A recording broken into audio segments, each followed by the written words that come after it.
মাথাটাকে নিচু করে জীবনের সব গুনার ফিরিস্তিগুলো একটা একটা করে স্বীকার করে আল্লাহরে বলেন, আল্লাহ আমি পাপী,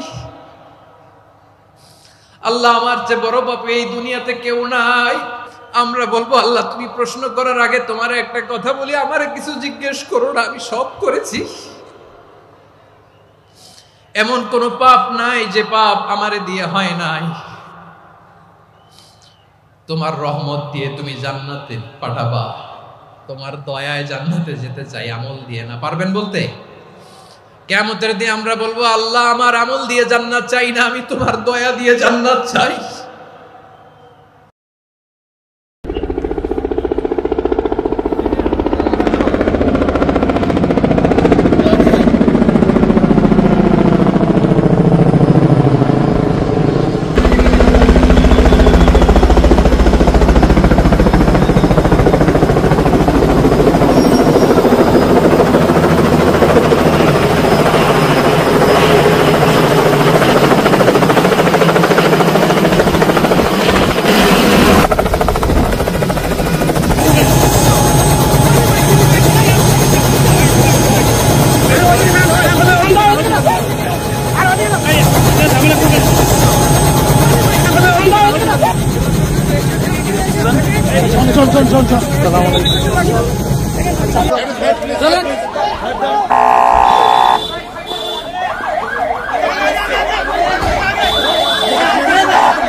মিজানুর রহমান আজারি সাহেবের আগমন,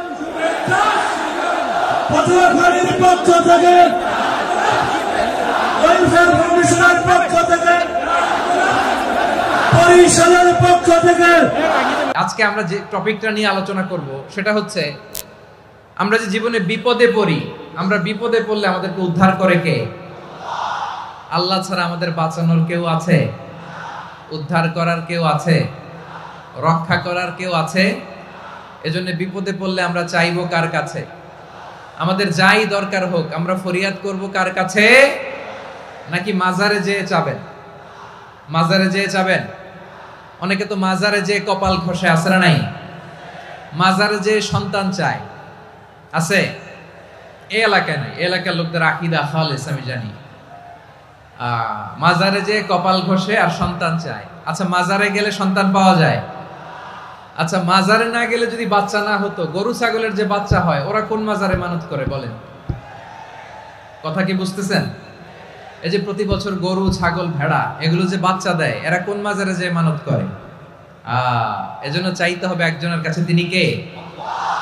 আমার প্রিয় পটুয়াখালীবাসী, মাজার জিয়ারত করা সুন্নাহ। আমরা মাজার জিয়ারত করব, আল্লাহ ওয়ালাদের কবরে যাব, আমরা সেখানে যে সালাম দিব, দোয়া করব, নিজের জন্য করব, কবরে শুয়ে থাকা মাইয়েতের জন্য করব, পুরো মুসলিম উম্মার জন্য করব। কিন্তু কবরে যিনি শুয়ে আছে ওই বাবার কাছে সন্তান চাওয়া যাবে? চাকরি চাওয়া যাবে? সফলতা চাওয়া যাবে? সফলতা দেয় কে? সবাই বলেন নাই, আওয়াজ করে বলেন, সফলতা দেওয়ার মালিক কে? এক কথাই রব্বুল আলামিন বলেন, ওয়া ইয়ামসাসকাল্লাহু বিদুররিন ফালা কাশিফা লাহু ইল্লা হু ওয়া ইয়ুরিদকা বিখাইরিন ফালা রাদ্দা লিফাদলি ইউসিবু বিহি মান ইয়াশাউ মিন ইবাদিহি ওয়া হুয়াল গফুরুর রহিম। আল্লাহু আকবার। আল্লাহ বললেন, ওয়া ইয়ামসাসকাল্লাহু বিদুররিন ফালা কাশিফা লাহু ইল্লা হু। আল্লাহ যদি তোমাকে কোনো বিপদ স্পর্শ করায়, আল্লাহ যদি তোমারে কোনো বিপদে ফেলে দেয়, ওই বিপদ থেকে উদ্ধার করার তিনি ছাড়া আর কেউ নাই। জোরে বলেন ঠিক কিনা? তিনি যদি কোনো বিপদে ফেলেন, তিনি ছাড়া বিপদ থেকে উদ্ধার করার কেউ নাই। আর তিনি যদি তোমার প্রতি কোনো অনুগ্রহ করতে চান, ওই অনুগ্রহ ঠেকিয়ে দেওয়ার ক্ষমতাও কারো নাই। আল্লাহ যদি আপনার সফলতা দিতে চায়, পৃথিবীর কোনো শক্তি ওই সফলতাকে থামাতে পারে? এজন্য আল্লাহ বললেন, খবরদার, চিন্তা আকীদা খালিস করে নাও। ওয়া ইয়ামসাসকাল্লাহু বিদুররিন ফালা কাশিফা লাহু ইল্লা হু। আল্লাহ বিপদে ফেললে বিপদ থেকে উদ্ধার করার কেউ থাকে না। আর আল্লাহ যদি তোমার প্রতি দয়া দেখাতে চান, অনুগ্রহ করতে চান, ওই অনুগ্রহকে প্রতিরোধ করার মতো ক্ষমতা কারো নাই। তিনি তার বান্দাদের মধ্য থেকে যাকে ইচ্ছা তাকে দেন, যত ইচ্ছা তত দেন। তিনি ক্ষমাশীল, তিনি মেহেরবান। সুবহানাল্লাহ। তিনি ক্ষমাশীল, তিনি মেহেরবান। তাহলে এই আয়াত থেকে আমরা বুঝতে পারলাম, আমরা যদি বিপদে পড়ি আমাদেরকে কেউ বাঁচাতে পারে না। আমার বাবা আমারে বাঁচাতে পারে? হ্যাঁ? আমার মা আমাকে বাঁচাতে পারে? আমার বন্ধু আমারে বাঁচাতে পারে? আমার দলের কর্মী আমাকে বাঁচাতে পারে? আমার পীর সাহেব আমারে বাঁচাতে পারে? আমার পটুয়াখালীর ভাইয়েরা খেয়াল রাখবেন, বাঁচাতে পারে এক মহান সত্তা, উদ্ধার করতে পারে এক মহান সত্তা। চিৎকার করে বলুন, তিনি কে? আবার আল্লাহ বললেন, আম্মাই ইউজিবুল মুত্তাররা ইযা দাআহু ওয়া ইয়াকশিফুস সুআ ওয়া ইয়াজআলুকুম খুলাফাআল আরদ আইলাহুম মা'আল্লাহ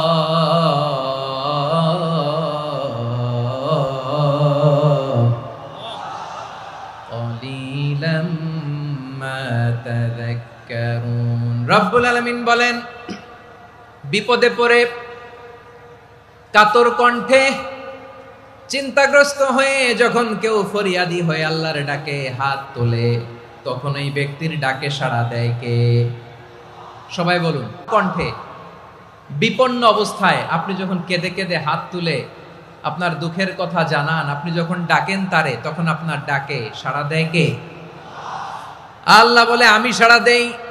তোমাদের বিপদকে মুক্ত করে দেয় কে?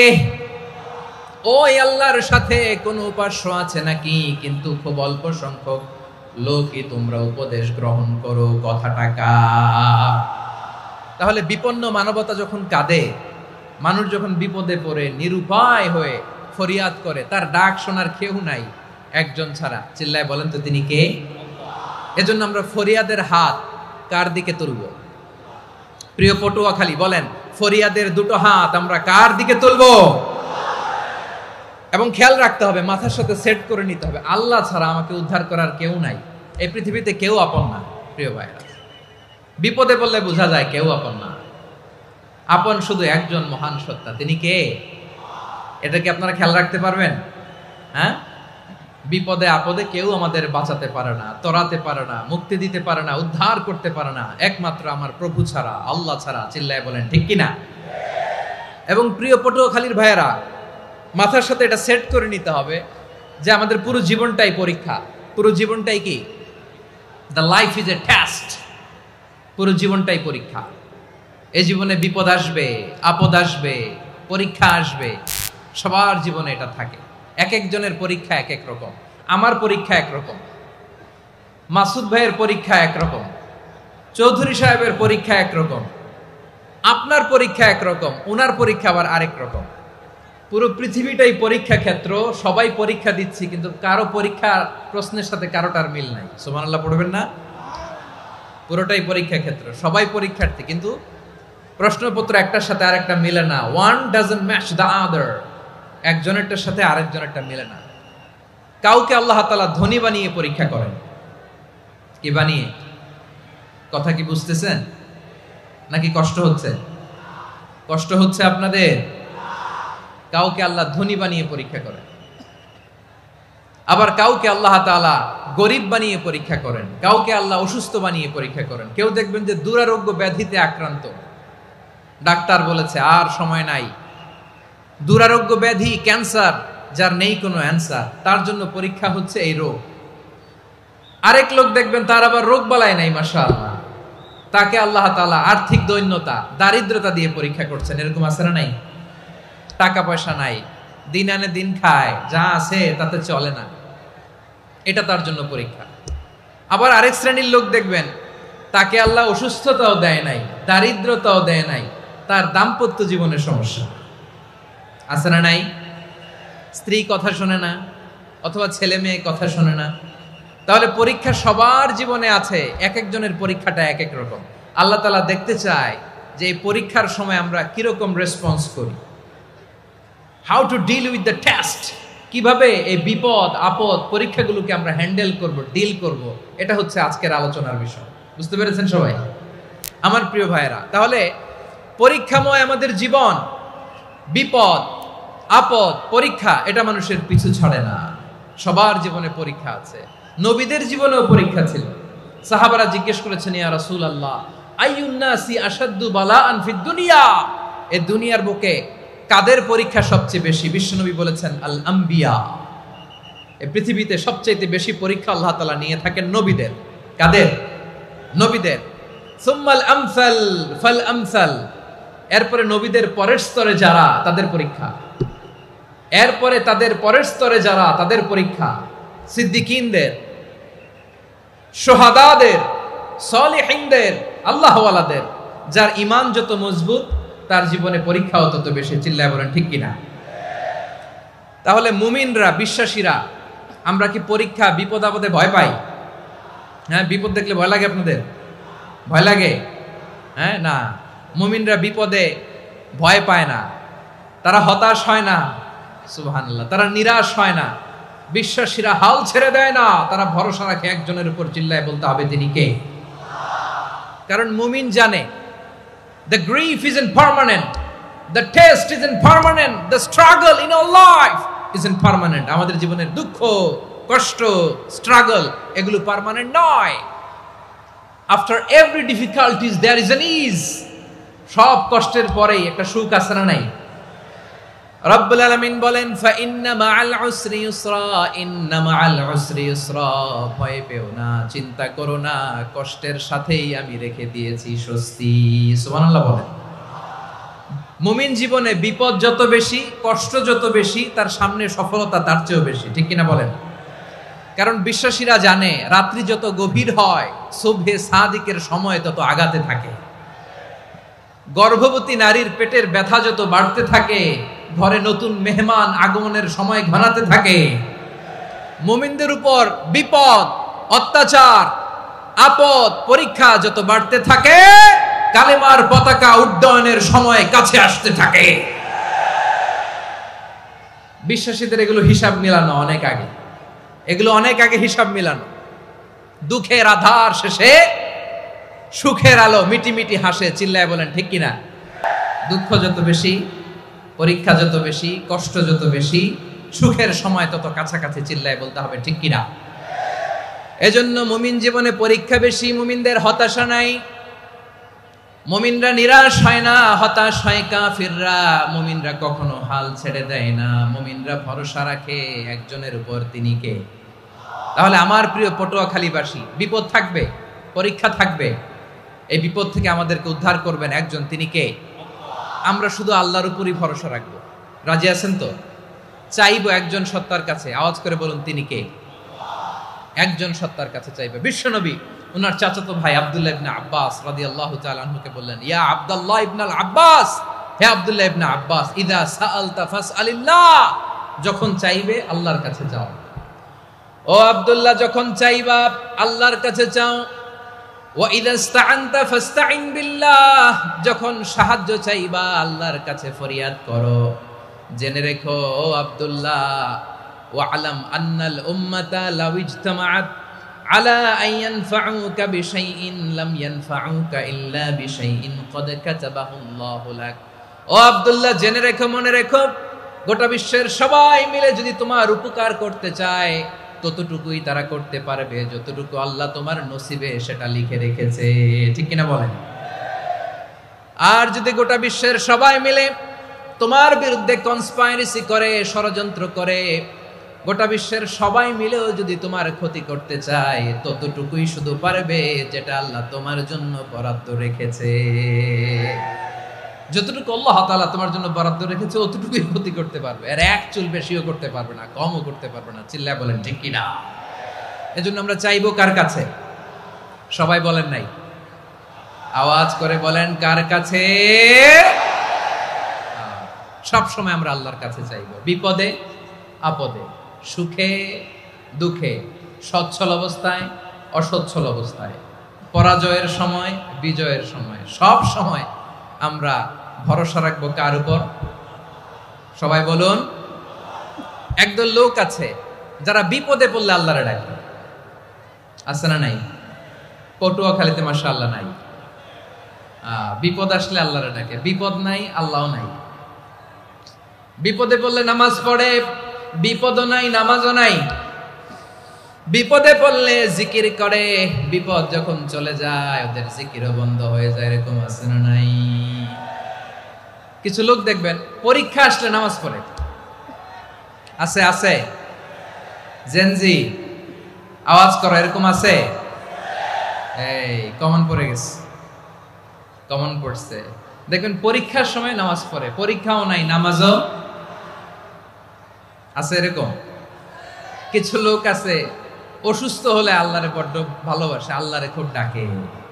অসুস্থ হইলে অসুস্থতাও নাই, আল্লাহ স্মরণও নাই। দেখবেন কিছু লোক নির্বাচন আসলে খুব আল্লাহওয়ালা হয়ে যায়,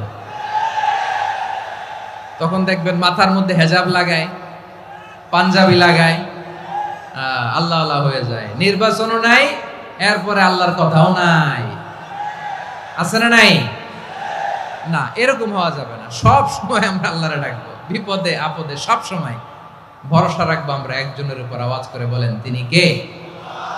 এ কথায় আল্লাহ তাআলা আমাদের চোখে আঙ্গুল দিয়ে জানিয়ে দিলেন, ফাইদা রাকিবু ফিল ফুলকি দা'আবুল্লাহা মুখলিসিনা লাহুদ্দিন ফালাম্মা নাজ্জাহুম ইলাল বাররি ইযা হুম ইউশরিকুন। আল্লাহ বলে, একদল লোক আছে তারা যখন নৌযানে চড়ে, জলযানে চড়ে, সাগরের মধ্যে যখন জাহাজে চড়ে, লঞ্চে চড়ে, তারা যখন তুফানের সম্মুখীন হয় তখন তারা আল্লাহরে বড্ড বেশি ডাকে, একান্ত ভাবে ডাকে, বিশুদ্ধ চিত্তে ডাকে। আবার তুফান থেকে তাদেরকে সেফ জোনে নিয়ে, নিরাপদ জোনে নিয়ে যখন বন্দরে আমি আল্লাহ তাদেরকে ভিড়িয়ে দেই, ওই লোকগুলো আবার আমি আল্লাহর সাথে শিরিক করে। এরকম আছে না নাই?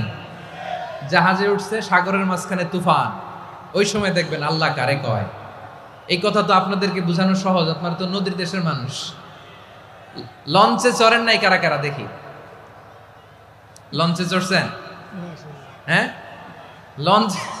লঞ্চে চড়ে নাই এরকম একজনও নাই এখানে। আচ্ছা, লঞ্চে উঠছেন কে কে? দেখি, মাশাআল্লাহ মাশাআল্লাহ মাশাআল্লাহ। ঠিক আছে, আপনাদের বোঝানো সহজ।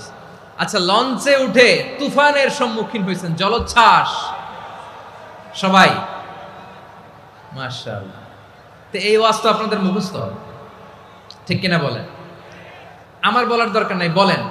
মাঝ নদী, তুফান, জলোচ্ছ্বাস, জলের মধ্যে উচ্ছ্বাস, ঢেউ, টর্নেডো, সাইক্লোন, মেঘের ঘনঘটা, পরিবেশ ঘুটঘুটে অন্ধকার, লঞ্চ একবার এদিকে আরেকবার ওইদিকে, ভিতরে কি অবস্থা হয় বলেন তো? হ্যাঁ, তখন মুসলিম আল্লাহর ডাকে, হিন্দু আল্লাহর ডাকে, ঠিক কিনা বলেন? আস্তিক আল্লাহর ডাকে, নাস্তিক আল্লাহর ডাকে, ঠিক কিনা? লঞ্চের ভেতর, স্টিমারের ভেতর কান্নারে রোল পড়ে যায়, চিৎকারের রোল পড়ে যায়, সবার মুখ দিয়ে শুধু একটা আওয়াজ, লা ইলাহা লা ইলাহা লা ইলাহা সুবহানাল্লাহ আলহামদুলিল্লাহ লা ইলাহা। আল্লাহ নামের জিকির করবে যারা, আল্লাহর কাছে প্রিয় তারা, আল্লাহর কাছে প্রিয় যারা, জান্নাতে প্রবেশ করবে তারা, জোরে লা ইলাহা লা ইলাহা ইল্লাল্লাহ লা ইলাহা ইল্লাল্লাহ মুহাম্মাদুর রাসূলুল্লাহ সাল্লাল্লাহু আলাইহি ওয়াসাল্লাম। আমার প্রিয় পটুয়াখালীবাসী, তাহলে লঞ্চের ভেতরে যখন আমরা তুফানের মধ্যে পড়ি, তখন সবাই মিলে আমরা একটা নামের জিকির করি। নামটা কার? মুসলমানেরাও ডাকে, হিন্দুরাও ডাকে, আস্তিকও ডাকে, নাস্তিকও ডাকে, সবাই ডাকে একজনকে, তিনি কে? আবার দেখবেন ওই আল্লাহ তুফানের পরে, ঝড়ের পরে ওই লঞ্চটাকে যখন সদর ঘাটে ফিরিয়ে দেয়, আবার আমরা নাফরমানি শুরু করে দেই। সে কোথায় আল্লাহ বললেন, ফাইদা রাকিবু ফিল ফুলকি দা'আউল্লাহ মুখলিসিনা লাহুদ্দিন ফালাম্মা নাজ্জাহুম ইলাল বাররি ইযা হুম ইউশরিকুন। সাগরে যখন তুফানে পড়ে আমি আল্লাহর ডাকে, আবার আমি আল্লাহ যখন বাঁচিয়ে দেই, আবার আমি আল্লাহর সাথে শিরিক শুরু করে, আমরা কি এরকম হতে চাই নাকি? এরকম করবেন? হ্যাঁ না, আমরা তুফানে পড়লেও আল্লাহরে ডাকি, আবার বাঁচায় দেওয়ার পরেও ডাকি কারে? আল্লাহকেই ডাকি। বিমানের মধ্যে মাঝে মাঝে দেখবেন যে এয়ার টার্বুলেন্স হয়, জানেন? এয়ার টার্বুলেন্স জানেন তো? মাঝে মাঝে বিমানটা বাউন্সিং করে, বাম্পি, ভেরি বাম্পি ওয়েদার। শোনেন নাই? 40,000 ফিট উপরে যখন থাকে, তখন পাইলট মাঝে মাঝে বলে, dear passengers, ladies and gentleman, right now we are flying 40,000 feet above the ground and we are passing very air turbulence, very heavy air turbulence right now. Please fasten your seat belt. দেখবেন মাঝে মাঝে বলে যে, ভদ্র মহিলা, ভদ্র মহোদয়গণ, আমরা 40,000 ফিট উপর দিয়ে যাচ্ছি আর এয়ার টার্বুলেন্স ফেস করছি, মেহেরবানি করে আল্লাহর হস্তে সিট বেল্ট বাঁধুন। তখন বিমানটা এরকম বাউন্সিং করে, শেকিং করে। আপনারা মুখোমুখি হয়েছেন? ইদানিং এই এয়ার টার্বুলেন্স বেড়ে গিয়েছে। গত বছর আমার ইন্টারন্যাশনাল অনেকগুলো ফ্লাইট ছিল, তো আমি দেখলাম যে আগের ফ্লাইটগুলোর তুলনায় এখন এয়ার টার্বুলেন্স খুব বেশি। আমি একটু রিসার্চ করে দেখলাম, ক্লাইমেট চেঞ্জের কারণে, জলবায়ু পরিবর্তনের কারণে আকাশের বাতাসের মুভমেন্টে পরিবর্তন হয়েছে, ফলে এখন বিমান শেকিং করে বেশি, বাউন্সিং, বাম্পি ওয়েদার। তো বলেন তো, 40,000 ফিট উপরে যখন আপনি, কয় হাজার ফিট? সবাই বলুন, কয় হাজার ফিট? 40,000 ফিট উপরে যখন আপনি, তখন যখন বিমানটা এরকম বাউন্সিং করে, সবাই যখন ভমিটিং করে বিমান নষ্ট করে দেয়, বমি করে, তখন বাঁচানোর কে আছে আল্লাহ ছাড়া? কেউ আছে? ওই মুহূর্তেও সবাই মিলে একজনের ডাকে আওয়াজ করে বলেন, তিনি কে? মাঝে মাঝে কিছু সোশ্যাল মিডিয়ায় কিছু ভিডিও পাওয়া যায় যে হেভি যখন এয়ার টার্বুলেন্স হয়, 10 সেকেন্ড 15 সেকেন্ডের কিছু ভিডিও পাওয়া যায়, বিমানটা এরকম বাউন্সিং করছে, বাম্পি ওয়েদার, কাঁপছে, মানুষগুলো বমি করছে, অক্সিজেন মাস্কগুলো সব ঝুলে পড়েছে, বিমানটা শুধু কাঁপছে। তখন দেখবেন বিমানের ভেতরেও এরকম লঞ্চের মতো চিৎকার আছে না নাই? বিমানের ভেতরেও তখন চিৎকার। গত বছর হিথ্রো এয়ারপোর্ট থেকে সিঙ্গাপুর এয়ারলাইন্সের একটা ফ্লাইট হিথ্রো টু চাঙ্গি একটা ফ্লাইটে এমন বেশি এয়ার টার্বুলেন্সের শিকার হয়েছিল ওই এয়ারক্রাফটটা, 33 জন যাত্রী সেখানে আহত হয়েছে, একজন যাত্রী নিহত হয়েছে। কেবিন ক্রুজ, এয়ার হোস্টেস যারা আছে, একজনের নাক ফেটে, চোখ ফেটে, কপাল ফেটে, ব্লিডিং হয়ে শয়লা। প্রিয় ভাইয়েরা, 40,000 ফিট উপরে বিমানটা যখন কাঁপবে, তখন আমাদেরকে আল্লাহ ছাড়া আর কেউ বাঁচানোর আছে? এত আস্তে বললে হবে? ওই কঠিন মুহূর্তে আমার বাবা আমারে বাঁচাতে পারে, আমার বন্ধু আমারে বাঁচাতে পারে। এই গ্রাউন্ডে, জমিনের বুকে আমার প্রোটোকল, আমার ক্ষমতা, আমার দাম্ভিকতা কোনো কিছু আমারে বাঁচাতে পারে? একজন ছাড়া, চিল্লায় বলতে হবে, তিনি কে? সে আল্লাহ বললেন, গোলাম আমি বিপদের সময় ঠিকই তোমাদের বাঁচিয়ে দেই। ওই বিমানের ভেতরে 40,000 ফিট উপরে যখন তোমরা এয়ার টার্বুলেন্সের শিকার হও, তখন নাস্তিকও আল্লাহরে ডাকে, হিন্দু আল্লাহরে ডাকে। জোরে বলেন ঠিক কিনা? আবার বিমানটা যখন শান্ত হয়ে যায়, একটু পরেই বিমানের স্ক্রিনের মধ্যে হিন্দি সিনেমা খোঁজে। বিমানের স্ক্রিনে কিন্তু বিশাল ওখানে আফলাম ফিল্মের একেবারে বোঝাই করা। বিমানটা শান্ত হলে আবার হিন্দি সিনেমা দেখা শুরু করে। একটু আগে ডাকছিল কারে? দেখবেন বাংলাদেশে আমাদের ক্রিকেটাররা যখন অন্য কোনো দেশের সাথে খেলে, অনেক সময় এমন হয়, বল বাকি একটা, রান দরকার 6টা। বল বাকি কয়টা? পটুয়াখালী বুঝে নাই বোধহয়। বল বাকি কয়টা? রান দরকার। আপনি দেখবেন ক্যামেরাম্যান তখন গ্যালারিতে খালি দেখায় দর্শকদের যে কি অস্থিরতা। হিপ হপ স্টাইলের মেয়েটা, যে মেয়েটার ওড়না এতক্ষণ ছিল গলায়, এতক্ষণ কই ছিল, ওই মেয়েটা দেখবেন ওড়নাটা টেনে মাথায় দিয়ে এরকম মুনাজাত ধরতেছে, আল্লাহ আল্লাহ, একটা ছক্কা, আল্লাহ আল্লাহ, আমার লাল সবুজের পতাকারে তুমি অপমানিত কইরো না আল্লাহ, ইন্ডিয়ার সাথে আমাদের খেলা, আল্লাহ আল্লাহ, একটা ছক্কা, একটা। পুরো খেলা জুড়ে এই মেয়ের ওড়না ছিল গলায়, কিন্তু যখন 1 বলে 6 রান দরকার, ওড়না চলে আসছে কোথায়? মাথায়। আবার মুনাজাত আছে না নাই? ঠিকই বাংলাদেশের দামাল ছেলে এমন এক শট মারলো, বল চলে গেল স্টেডিয়ামের বাইরে, ছক্কা, জিতে গেলাম আমরা। পুরো স্টেডিয়াম জুড়ে চিৎকার, হই হুল্লোড়, মৌজ মাস্তি। যেই মেয়েটা মাথার মধ্যে ওড়না দিয়ে এতক্ষণ সুবহানাল্লাহ সুবহানাল্লাহ বলে আল্লাহর কাছে দোয়া করেছে, ওই মেয়ে এখন আবার ওড়না ফেলে দিয়ে নাচা শুরু করে দিয়েছে। তাহলে আল্লাহর ভয়, আল্লাহর প্রতি আস্থা, বিশ্বাস, ভালোবাসা, এটা কি ক্ষণিকের জন্য? মানে আমার যখন লাগবে তখন আল্লাহর ইউজ করবো নাকি? হ্যাঁ, বিপদে আপদে, সুখের সময় দুঃখের সময়, সচ্ছল অসচ্ছল অবস্থায় বিশ্বাসীরা ভরসা রাখে একজনের উপর। চিৎকার করে বলো, পটুয়াখালী তিনি কে? সে আল্লাহ বললেন, গোলাম মনে করো না জাহাজ থেকে সদরঘাটে ভিড়িয়ে দিলাম, তুমি নিরাপদ হয়ে গেছো। মনে করো না 40,000 ফিট থেকে সেফ ল্যান্ডিং এর পরে এয়ারপোর্টে নেমে গেলেই তুমি নিরাপদ হয়ে গেছো। ও মিয়া, বিপদ কি শুধু সাগরে আর আকাশে? ঘরের ভেতরও বিপদ আসতে পারে কি পারে না? এজন্য সূরা মুলক আল্লাহ বললেন, আমিনতুম মান ফিস সামাই আন ইয়াখসিফা বিকুমুল আরদা ফাইদা হিয়া তামুর। তোমরা কি ভাবছো তোমরা নিরাপদ? সাগরের মধ্যে তুফান, আল্লাহ আল্লাহ ডাকলাম, সদরঘাটে যেয়ে পড়ছি, বাইসে গেছেন তো আপনি। আর পাবে আপনারে আল্লাহ? আল্লাহরে তো সাগরের মাঝখানে তো আল্লাহ আপনারে পাইছিল, আর তো পাবে না। আর পাবে আপনারে? আর আল্লাহ ধরতে পারবে আপনারে? ঘরের ভেতরও বিপদ দিয়ে আটকাতে পারে কে? 5 স্টার 7 স্টার হোটেলের ভেতরও আমাকে বিপদের মধ্যে ফেলে দিতে পারেন কে? আল্লাহ বললেন, তোমরা কি ভেবেছো তোমরা নিরাপদ? আমি চাইলে ল্যান্ডস্লাইডস, ভূমি ধস দিয়ে 1 লক্ষ 1 মুহূর্তে নিয়ে যেতে পারি। এক সুনামি দিয়ে থাপ্পড় মেরে 3 লক্ষ সাগরের ভেতরে ঢুকায় দিতে পারি। 1 সেকেন্ডও লাগে না আমার। أم أمنتم من في السماء أن يرسل عليكم حاصبا فستعلمون كيف نذير আল্লাহ চাইলে আকাশ থেকে পাথর বৃষ্টি নাজিল করতে পারেন কি পারেন না? এই মুহূর্তে এখানে ভূমিকম্প দিতে পারেন কি পারেন না?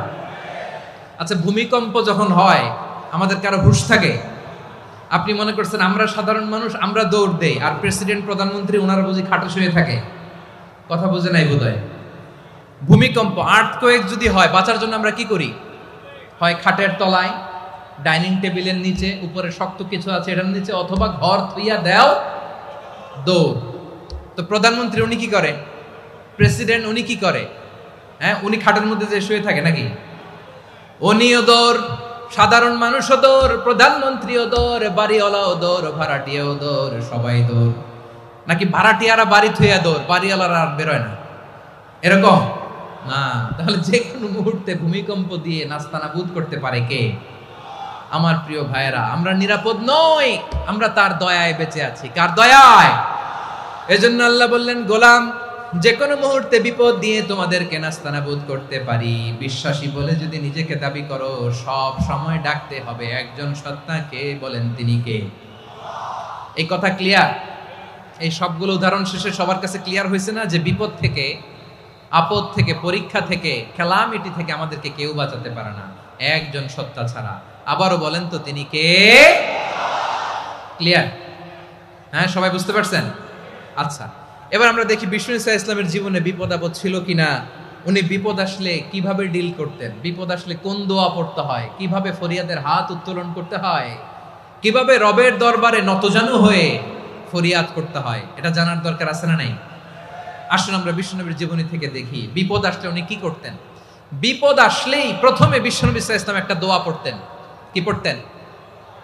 তিনি পড়তেন, ইন্না লিল্লাহি ওয়া ইন্না ইলাইহি রাজিউন। নিশ্চয় আমরা আল্লাহর জন্য, নিশ্চয় আমরা কার দিকে ফিরবো ভাই? আবার কার দিকে ফিরবো? আওয়াজ করে বলুন তো, আমরা এসেছি কার কাছ থেকে, আবারও ফিরে যাব কার কাছে? এজন্য বিশ্বনবী পড়ছেন, ইন্না লিল্লাহি ওয়া ইন্না ইলাইহি রাজিউন। নিশ্চয় আল্লাহর জন্য, ওই আল্লাহর দিকেই আমরা ফিরে যাব। তারপরে বিশ্বনবী পড়তেন, আল্লাহুম্মা আজুরনি ফি মুসিবাতি ওয়াখলুফ লি খায়রাম মিনহা।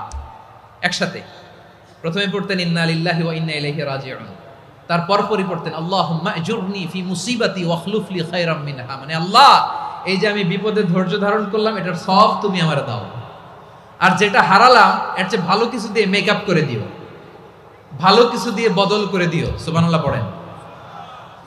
তাহলে বিপদ আসলে আমরা কি পড়ব? কথা বলেন। এই যে আমি শুয়েছিলাম, নাশিদ গাচ্ছিল ওরা, এদেশে পরস্পরে দেখা হলে দেয় সালাম, এদেশে আমজনতার হৃদয় জুড়ে পাকালাম, এদেশে বিপদ এলে সর্বজনে সর্বক্ষণে দোয়া পড়ে ইন্না লিল্লাহ। কি পড়ে? সুবহানাল্লাহ সুবহানাল্লাহ সুবহানাল্লাহ সুবহানাল্লাহ। এদেশে আজান শুনে সূর্য ওঠে শহর গ্রামে, এদেশে আজান শুনে সূর্য ডুবে সন্ধ্যা নামে, এদেশে সকল কাজে সবাই বলে বিসমিল্লাহ, এদেশে ভালো কিছু দেখে শুনে হাসি মুখে সবাই বলে মাশা আল্লাহ। সুবহানাল্লাহ পড়েন। তাহলে বিপদ এলে আমরা কি পড়ি? কথা বুঝলে সবাই উত্তর দিতে হবে, বিপদ এলে কি পড়ি? তাহলে বিপদ এলেই আমরা এখন থেকে ইন্না লিল্লাহ পড়বো, নাকি হাই হুতাশ করবেন? একদল আছে হাই হুতাশ করে, হায় আল্লাহ রে মোর কি হইল রে, মুই কি হরমু রে, মুই কমবে জামু রে, আছে না নাই? এরকম বিলাপ করতে নিষেধ করেছেন বিশ্বনবী। কি করব, কই যাব, কি হবে, হায় হায়, এরকম হাহুতাশ আছে না নাই? বিশ্বাসীরা হাহুতাশ করে না, তারা ইন্না লিল্লাহ পড়ে। কি পড়ে মনে থাকবে?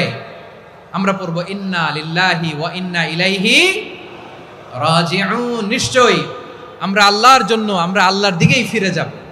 এরপর পড়বো আল্লাহুম্মা আজুরনি ফি মুসিবাতি ওয়াখলুফ লি খায়রাম মিনহা।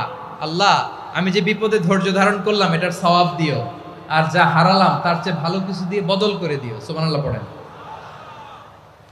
বিশ্ব নবীর হাদিস শুনলেন উম্মে সালামা রাদিয়াল্লাহু তাআলা আনহা। ওনার স্বামী হলো আবু সালামা। মজার ঘটনা খেয়াল করে শুনেন আমার প্রিয় কলিজার টুকরা ভাইয়েরা। কানগুলো খরগোশের কানের মতো খাড়া করে আমার দিকে তাকান। সাইয়্যিদাতুনা উম্মে সালামা রাদিয়াল্লাহু তাআলা আনহা, ওনার স্বামীর নাম আবু সালামা।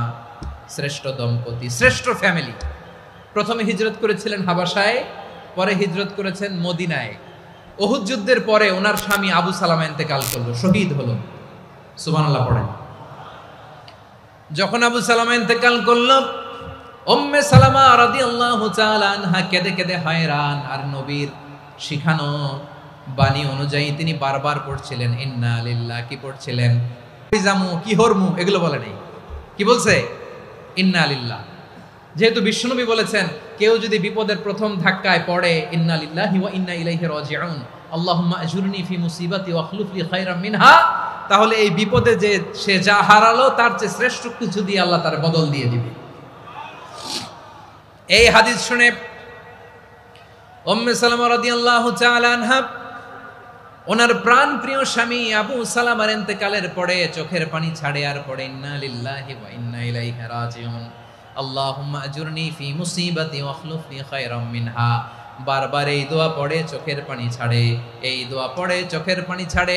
আর মনে মনে বলে আবু সালামার মতো ভালো মানুষ মদিনাতে নাই, আবু সালামার চেয়েও ভালো মানুষ মদিনাতে নাই। তার চেয়ে ভালো মানুষ কি করে আল্লাহ তাআলা আমারে দিবে? তার চেয়ে ভালো মানুষ তো আমি মদিনাতে দেখি না। চোখের পানি দিয়ে বুক ভাসায় আর নবীর হাদিসের উপর আমল করে পড়ে ইন্না লিল্লাহি ওয়া ইন্না ইলাইহি রাজিউন, ইন্না লিল্লাহি ওয়া ইন্না ইলাইহি রাজিউন। পড়তে পড়তে চোখের পানি ছাড়ে আর চিন্তা করে বিশ্বনবী বললেন এই দোয়া পড়লে যেটা হারালাম তার চেয়ে ভালো কিছু দিয়ে আল্লাহ পুরস্কার দেয়। আবু সালামার চেয়ে ভালো মানুষ মদিনার মধ্যে আর কে হতে পারে? কি আজীব তামাশা, কি অবাক করা ঘটনা।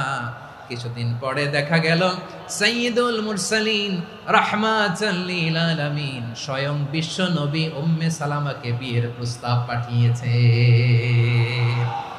স্বয়ং বিশ্ব নবী উম্মে সালামা রাদিয়াল্লাহু তাআলা আনহাকে বিয়ের প্রস্তাব পাঠিয়েছেন। উনি রাজি হয়ে গেলেন, বিয়ে হয়ে গেল। উনি হয়ে গেলেন উম্মুল মুমিনিন, আমাদের মা, পুরো মুসলিম উম্মার মা। চিৎকার করে বলেন আল্লাহু আকবার। তাহলে আমার প্রাণ প্রিয় ভাইয়েরা, বিপদে পড়লে আমরা পড়বো ইন্না লিল্লাহি ওয়া ইন্না ইলাইহি রাজিউন, আল্লাহুম্মা আজুরনি ফি মুসিবাতি ওয়া আখলুফ লি খায়রাম মিনহা। পড়বেন? পড়বেন না?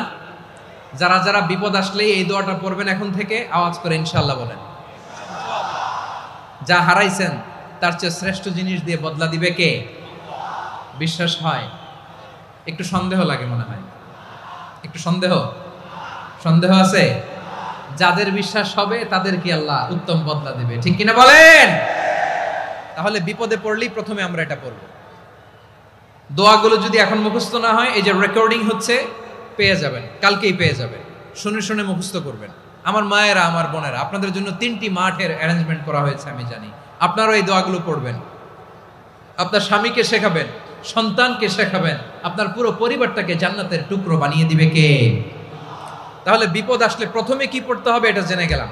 এরপরে বিপদ আসলে নিজেকে কি করে আল্লাহর কাছে সঁপে দিতে হয় এটাও জানার দরকার আছে না নাই? বিপদে প্রথমে ইন্না লিল্লাহ পড়লাম, ধৈর্য ধারণ করলাম, বিপদ থেকে উদ্ধারের সর্বোচ্চ চেষ্টা করলাম। আমার কাজ যখন শেষ তখন আমি আমার এই বিষয়টা আল্লাহর কাছে সঁপে দিব। কার কাছে সুপর্দ করব? কার কাছে? বিপদে বললে কেমন করে নিজেকে আল্লাহর কাছে সঁপে দিতে হয় আসুন সাইয়েদনা ইব্রাহিম আলাইহিস সালামের জীবনী থেকে জানি। আল্লাহর খলিল ইব্রাহিম আলাইহিস সালাম আমাদের মতো সমাজ ব্যবস্থা পায় নাই। আমরা জন্মের পরে আমাদের কানের ভেতরে আজান দিয়েছে কে? একামত দিয়েছে কে? আমাদের বাপদাদারা আমাদের কানে আজান দিয়েছে কি? দেয় নাই।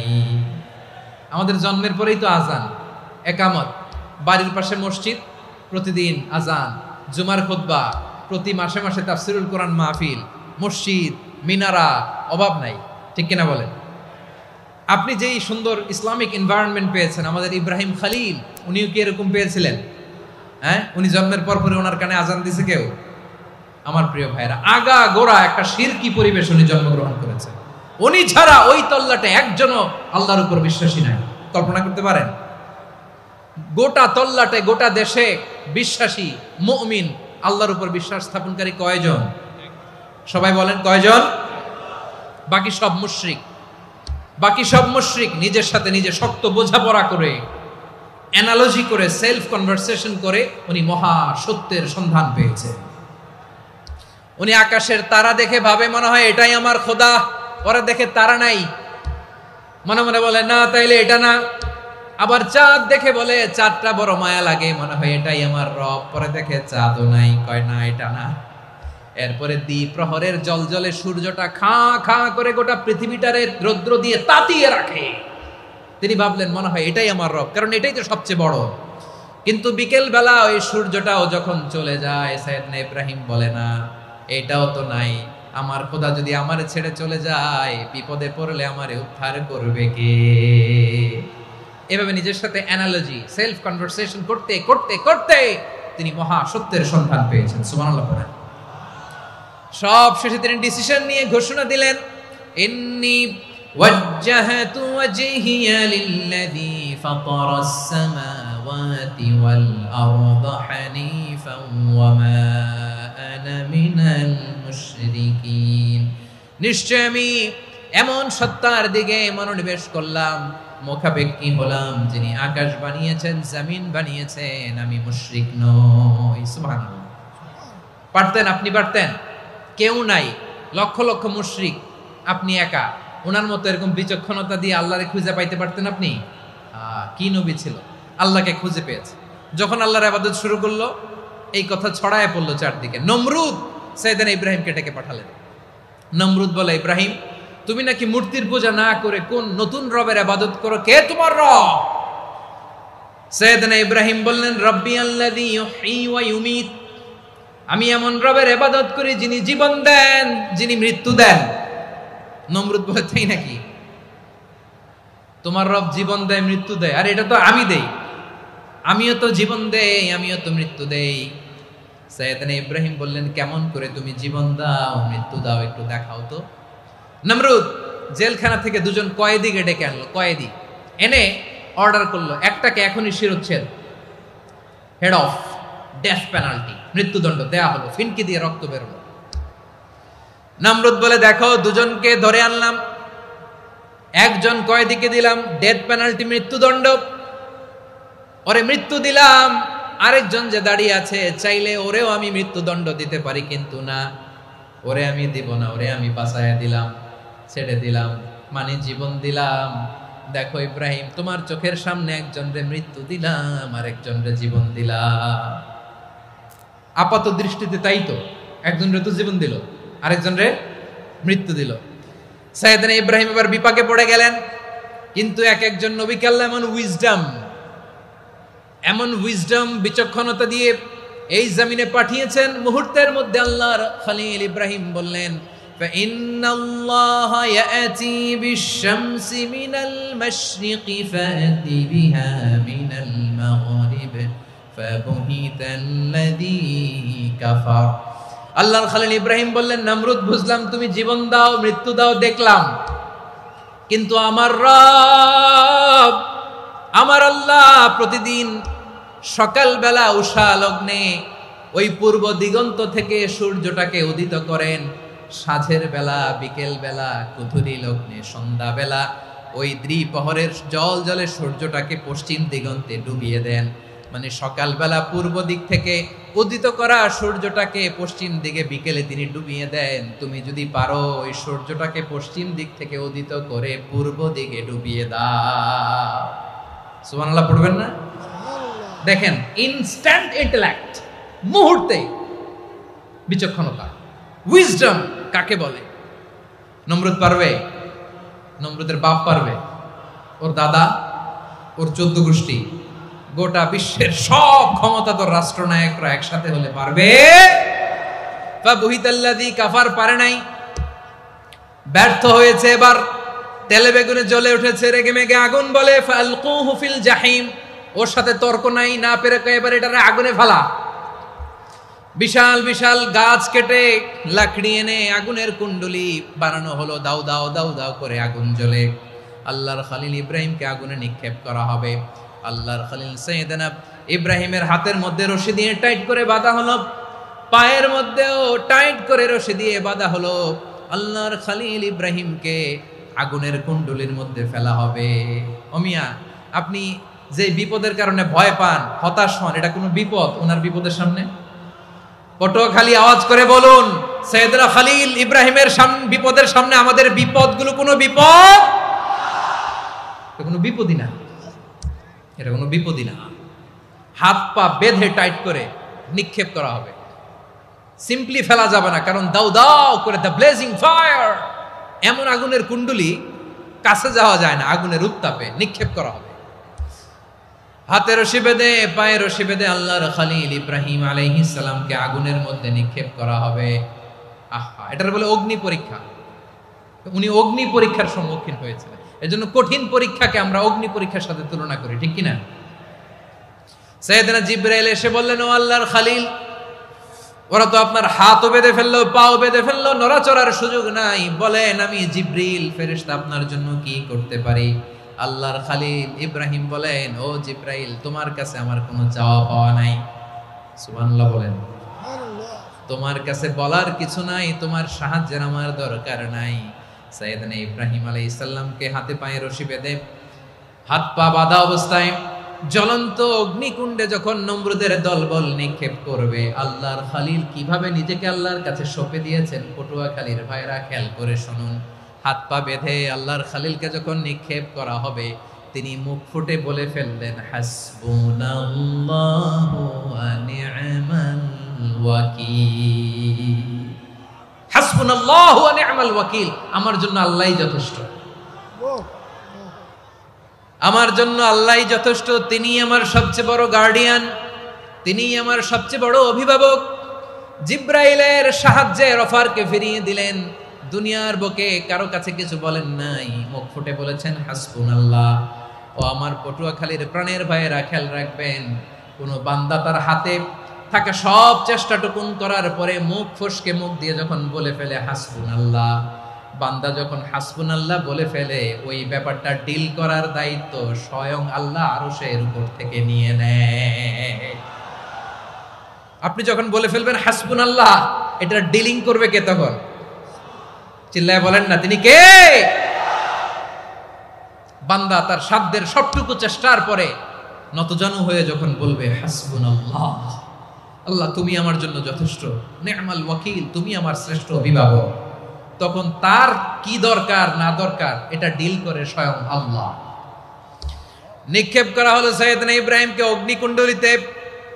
হাজার হাজার মানুষ এই দৃশ্য দেখার জন্য জড়ো হয়েছে এরকম বিশাল ময়দানে। কিন্তু কি অবাক করা ঘটনা, সবাই ভয় পাচ্ছিল, না জানে কি হয়ে যায়। আল্লাহর খলিলকে যখন আগুনের কুণ্ডলিতে নিক্ষেপ করা হয়, আল্লাহর খলিল ইব্রাহিম আগুনের কুণ্ডলীর মধ্যে বসে বসে মানুষগুলোর দিকে তাকিয়ে হাসতে শুরু করে দেয়। কারণ আকাশ থেকে রব্বুল আলামিন স্পেশাল ভার্ডিক্ট নাজিল করেছেন, স্পেশাল হুকুম জারি করেছেন, কুলনা ইয়া নারু কুনি বারদান ওয়া সালামান আলা ইব্রাহিম। ও আগুন, খবরদার, সৃষ্টি শুরু থেকে তোকে একটা ধর্ম আমি বাতলে দিয়েছিলাম, তোর ধর্ম, আগুনের ধর্ম হলো যা পাবে জ্বালিয়ে সারখার করবে। আল্লাহ বলল, আগুন, তোর ধর্ম দিয়েছিলাম, তুই সব জ্বালিয়ে পুড়িয়ে সারখার করে দিবি, কিন্তু ক্ষণিকের জন্য আমি তোর জ্বালিয়ে দেওয়ার ক্ষমতাটাকে কেড়ে নিলাম, জ্বালিয়ে ভস্ম করে দেওয়ার ক্ষমতা আমি কেড়ে নিলাম। কুনি বারদান, ঠান্ডা হয়ে যা, কিন্তু এত বেশি ঠান্ডা হবি না আবার আমার ইব্রাহিমের জন্য সর্দি লেগে না যায়। সুবহানাল্লাহ, এত আস্তে বললে হবে? কুনি বারদান, বার্দ মানে বরফ, ঠান্ডা, ঠান্ডা হ, কিন্তু এত ঠান্ডা হবি না যাতে আমার ইব্রাহিমের কষ্ট হয়। আগুন বলে, আল্লাহ একবার বললাম ঠান্ডা হ, আবার বলো এত ঠান্ডা হবি না যাতে খলিলের সর্দি না লাগে। কেমন ঠান্ডা হব, কেমন এনভায়রনমেন্ট তৈরি করে দেব বলো? আল্লাহ বললেন, সালামান আলা ইব্রাহিম, আমার খলিল, আমার কলিজা, আমার ইব্রাহিমের জন্য তুই জান্নাতের গুল বাগিচা হয়ে যা। ও ভাই, নবী মুসার মতো ঈমান হলে রাস্তা হবে সাগর জলে, নবী ইউসুফের মতন ঈমান হলে একে একে দরজা খোলে। নবী ইব্রাহিমের মতন ঈমান যদি আজও থাকে বিদ্যমান, অগ্নিকুণ্ডে দেখতে পাবে খুবসুরত এক ফুল বাগান। কুলনা ইয়া নারু কুনি বারদান ওয়া সালামান আলা ইব্রাহিম। বান্দা যখন মুখ দিয়ে বলে হাসবুনাল্লাহ, আমার আল্লাহ আমার জন্য যথেষ্ট, এই বলে যখন নিজেকে সঁপে দেয়, তার কি লাগবে ওই দায়িত্ব স্বয়ং নিয়ে নেয় কে? সবাই বলেন স্বয়ং নিয়ে নেয় কে? তাহলে আমার প্রিয় ভাইরা, বিপদের শুরুতেই আমরা বলবো ইন্না লিল্লাহ। শুরুতে কি বলবো? এরপরে যেই বাক্যটা পড়ে নিজের পরিস্থিতিকে আল্লাহর দরবারে সঁপে দিব, সেটা হচ্ছে হাসবুনাল্লাহ। সেটা কি? বিষ্ণু বলেন লা ইয়াজালু লিসানুকা রাতাবান মিন যিকরিল্লাহ। সব সময় আল্লাহর স্মরণ দিয়ে, জিকির দিয়ে জিহ্বাটারে সিক্ত রাখো।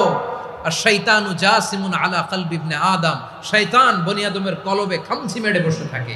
ফাইদা যাকারাল্লাহ খালাসা, মানুষ যখন আল্লাহর স্মরণ করে জিকির করে, শয়তান দৌড়ে পালায়। ওয়া ইদা গাফালা ওয়াসওয়াসা, যখনই বনি আদম গাফেল হয় তখনই শয়তান তার হৃদয়ে ওয়াসওয়াসা দেয়। এজন্য বিপদে পড়লে ইন্না লিল্লাহ, নিজের সব টুকুন করার পরে, নিজের রোল প্লে করার পরে নিজেকে আমরা কি বলে সঁপে দিব? সবাই বলেন, সবাই বলতে হবে। আরো জোরে বলে, মনে থাকবে?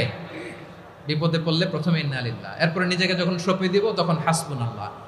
এরপরে কঠিন বিপদ যখন বিশ্বনবী পড়তেন তখন কি করতেন?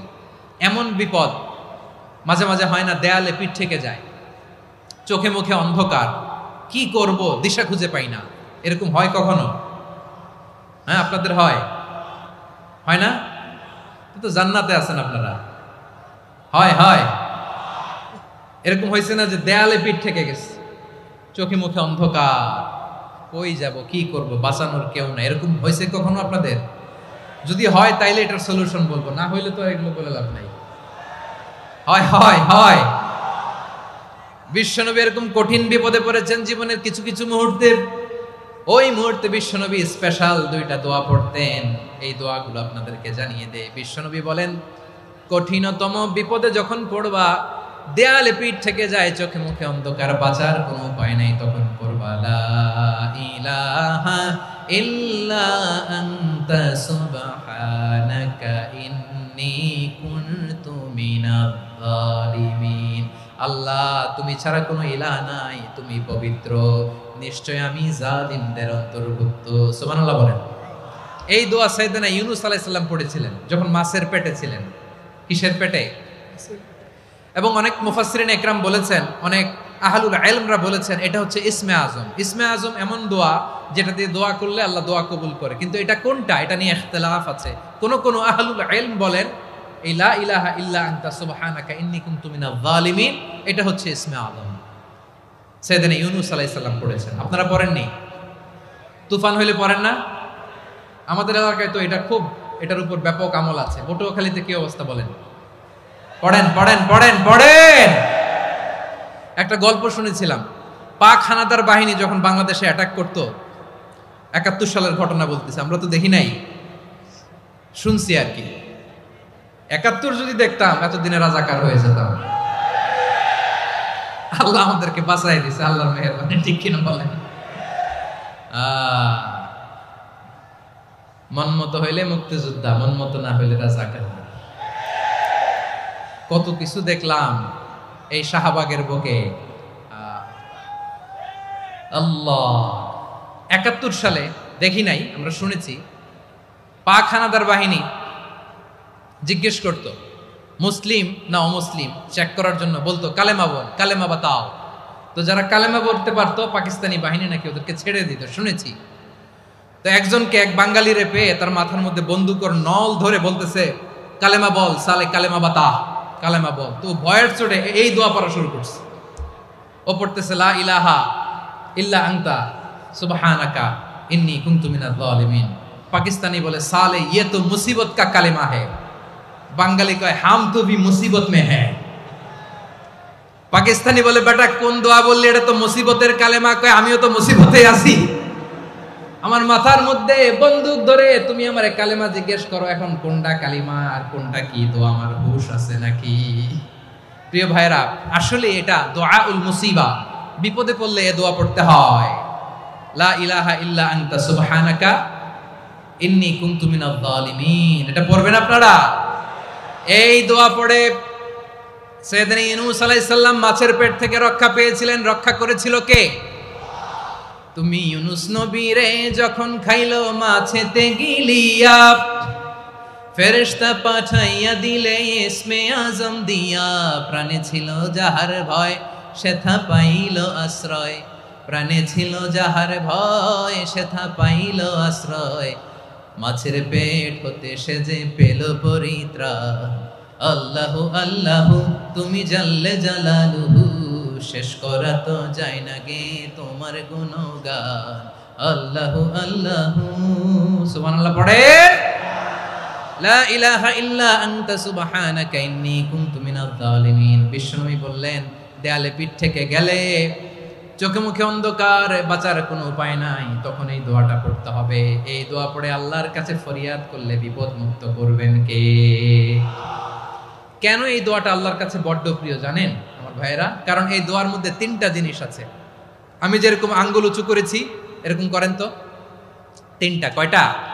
তিনটা। এক নম্বরে হচ্ছে তাওহীদ, দুই নম্বরে তাসবিহ, তিন নম্বরে তাকরীর। আই রিপিট, আবারও বলছি, এক নম্বরে তাওহীদ, দুই নম্বরে তাসবিহ, তিন নম্বরে তাকরীর। এ দোয়াটা আল্লাহর কাছে এত পছন্দনীয় কারণ এ দোয়ার প্রথম অংশে আছে তাওহীদ, আল্লাহর একত্ববাদের ঘোষণা। লা ইলাহা ইল্লা আনতা, ও আল্লাহ আপনি ছাড়া কোনো ইলাহ নাই, উপাস্য নাই। এই কথা বললে আল্লাহ বড্ড খুশি হয়ে যায়। সুবহানাল্লাহ পড়েন। এ দোয়ার দ্বিতীয় অংশে আছে তাসবিহ, মানে আল্লাহর প্রশংসা, প্রশংসা সূচক বাণী। সুবহানাক সুবহানাক সুবহানাক, ও আল্লাহ আমি আপনার পবিত্রতা ঘোষণা করছি। সুবহানাক, এই কথা শুনলেও আল্লাহ খুশি হয়ে যায়। সুবহানাল্লাহ পড়েন।